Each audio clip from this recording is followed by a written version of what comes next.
Former President Duterte is in good spirits, as usual. He's always happy to see his defense team. And we're working on his case.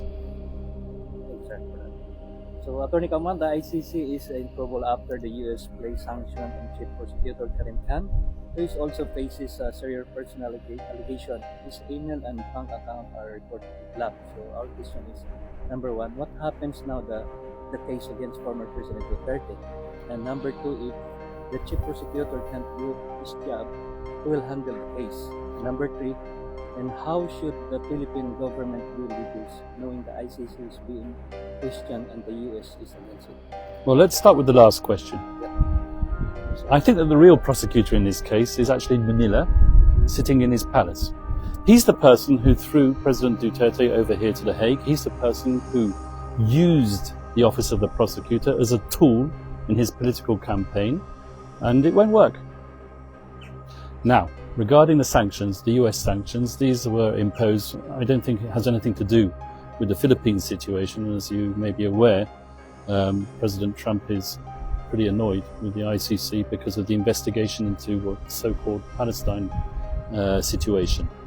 And he has said, quite frankly, that anyone who targets the United States, who targets United States allies, and for all intents and purposes that is Israel, and Prime Minister Netanyahu, they will be subject to sanctions. Now, at the present moment in time, these sanctions are only affecting one person in particular. That's the Chief Prosecutor, Karim Khan, who has now suspended himself because of the allegations of sexual misconduct. I'm not going to go into those allegations. It's not my role to pass judgment.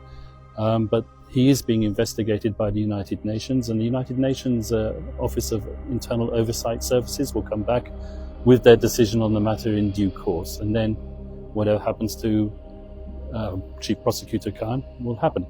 But the person who is handling the case at the moment is the Deputy Prosecutor, that's Mame Niang.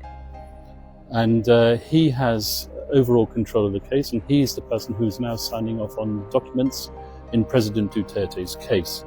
However, on an operational basis and on a day-to-day basis, the person interacting with the defense is an experienced American prosecutor. I'm not going to mention his name, but he's a professional prosecutor. And we just hope that the deputy prosecutor himself will take the time to learn the case and also interact with the defense, because just as I am accustomed to interacting with the former chief prosecutor, I expect that the deputy prosecutor who has now assumed that role will interact with me.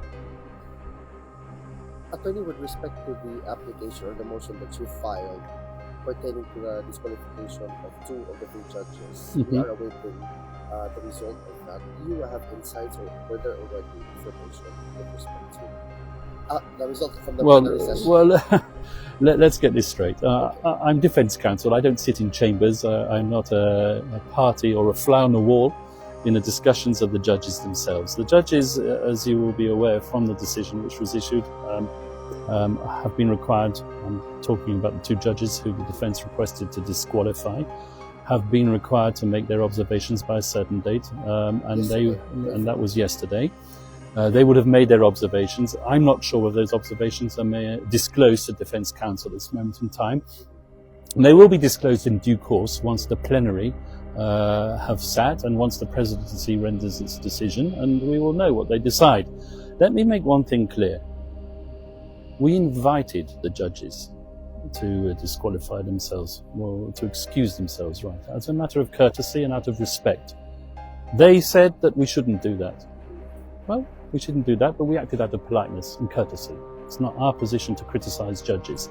Judges are independent, they have a degree of integrity, that's presumed integrity, and we're the last people to question their integrity. However, this whole issue with respect to jurisdiction has already been litigated, and litigated extensively, and those two judges were party to that decision. That's what the request for disqualification is all about.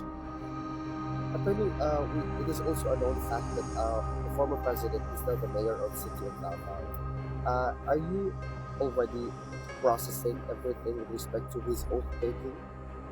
I'm not going to talk about oath-taking or anything, because that's a legal question which is being handled by his Filipino lawyers.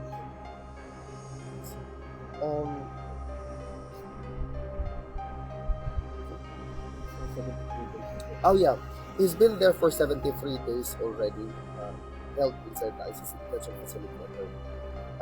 Do you think that we're looking at years or hopefully the soonest possible time that he'll be released? As far as I'm concerned, it's always the soonest possible. As I've told you many times before, there are certain preconditions which have to be met before an individual can be released at the ICC. It's not like one of your run-of-the-mill criminal cases where you can post bail and just get out and go home. No, in order for someone to be released here, there has to be a willing state party capable of receiving him onto its territory. And that's what we're looking at. It's a long process. It's something which requires a certain degree of diplomacy. And let me just come back once again to this whole issue of the elections. Okay, people miss the point. The former president won a landslide victory. Yes, As far as I'm concerned, that's a finger in the eye to the people who threw him over here. correct. That's the real point of the elections. It was a protest vote. Yes. Attorney, with respect to the prosecution's request or motions, twice they were granted that the presentation of witnesses will be extended. What is the implication of that with relation to the longevity of the trial? Well, perhaps if we feel that we've been disclosed statements and witnesses, evidence at a late stage, then it could formulate a request on my part for the postponement of the confirmation hearing, but I'm not asking to postpone a confirmation hearing at the present moment in time at all. In fact, I'm quite happy for it to be brought forward, and I wish it would be. Because currently, attorney, there has been a report that one of the senator of the Philippines found out that there were ICC investigators already in the Philippines right now trying to ask retired policeman or policeman to sign what do you call that? An affidavit to strengthen their case here right in the ICC. Is this also in line with the particular request that they have to delay the presentation of the witnesses? I don't know what's going on in the office of the prosecutor. I've heard these allegations. I'm certainly not going to comment on the evidence in a media interview. I'm not allowed to do that, and I do not propose to do that.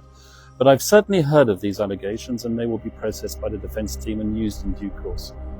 Should the government of the Philippines, the president himself, request for the ICC that our former president be brought back to the Philippines, can that be facilitated? Yes. Thank you.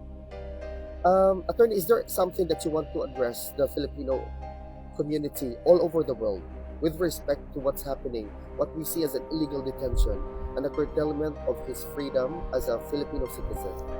I want to tell the Filipino community around the world who support the president to keep your spirits up, to support him, but to support him lawfully Yes. and with all respect for due process, the judges and the victims, who I've said time and time again have an important role to play in this case, Yes. and they have a right to have their voices heard. So respect that. Has nothing to do with his innocence. We will fight for that, and we will hopefully bring him home soon. Thank you very much. Attorney. Have a great day. God bless you, sir.